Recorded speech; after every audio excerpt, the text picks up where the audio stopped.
영국 정부가 대규모 감세 정책을 발표한 뒤 파운드화 가치는 역대 최저치인 1.03달러로 폭락했습니다.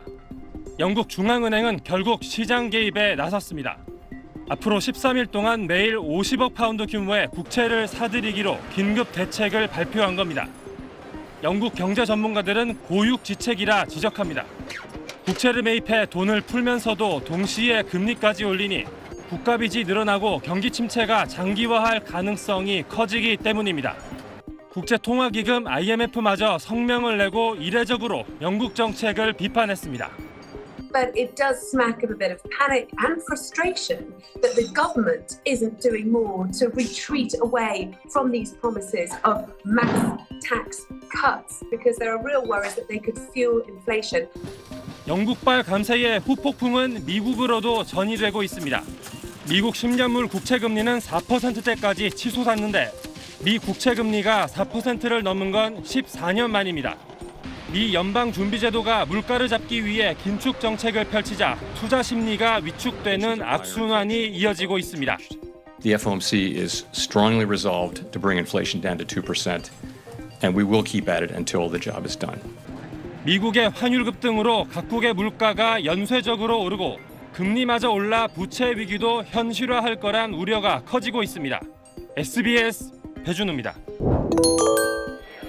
너무 많이 떨어졌다는 평가 속에 장 초반 반등하던 다우지수는 엿새 연속 하락한 채 장을 마쳤습니다.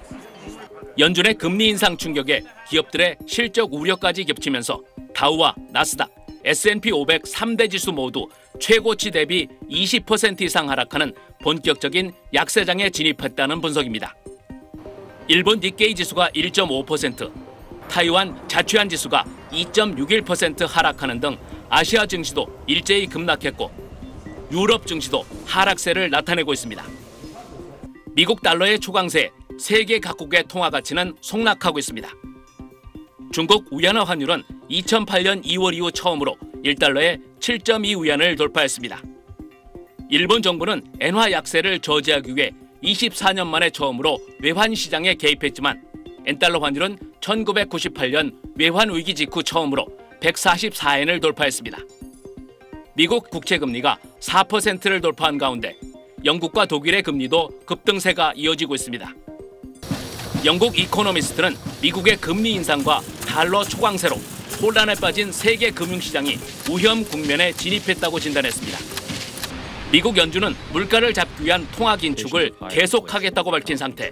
The FOMC is strongly resolved to bring inflation down to 2%, and we will keep at it until the job is done.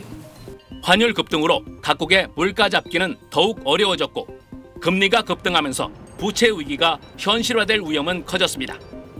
인플레이션 우려에도 영국이 감세 정책을 발표하고 일본이 초저금리를 유지하는 등 각국의 정책 엇박자도 세계 금융시장의 불확실성을 키우고 있다는 분석입니다. SBS 김영철입니다.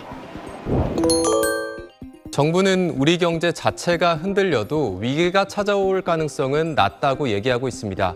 국제신용평가사 피치도 한국은 거시경제가 괜찮고 수출은 역동적이어서 위기가 찾아오진 않을 거라고 오늘 발표했습니다. 네, 그런데 하도 안 좋은 소식이 많다 보니까 이러다가 외환 위기가 또 오는 거 아니냐 이런 걱정도 들리는데 어떻습니까? 네, 그렇습니다. 1997년 IMF 경제 위기 때와 비교해봐야 될 것 같은데요. 그때는 우리나라 외환 보유액이 불과 200억 달러에 불과했습니다.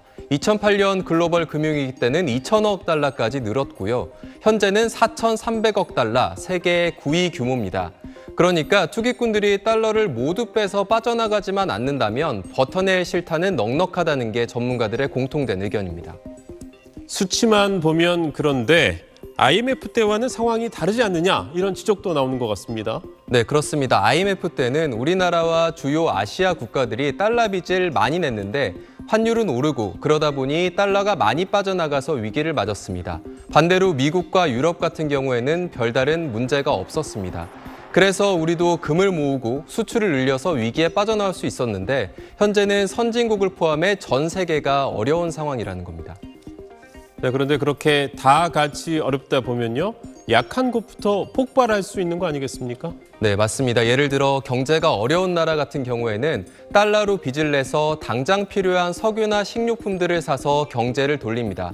그런데 최근 들어서 달러 가치가 20에서 30% 정도 급등하다 보니까 빚도 그만큼 늘어났겠죠. 이런 이유로 현재 아르헨티나나 이집트 같은 국가들은 국가 부도를 우려하고 있습니다. 이런 국가들은 달러가 빠져나가는 속도가 다른 나라보다 빠를 수밖에 없기 때문에 그만큼 위기가 찾아올 가능성도 높다고 볼 수 있죠. 자, 그런 문제들은 우리가 어쩔 수 있는 문제가 아니라서 참 쉽지 않겠습니다. 네, 그렇습니다. 지금 상황을 단순하게 보려면 달러를 진 미국과 다른 나라로 나뉘어 봐서 생각해야 됩니다. 미국 같은 경우에는 물가를 잡기 위해서 기준금리를 계속 올리고 있습니다.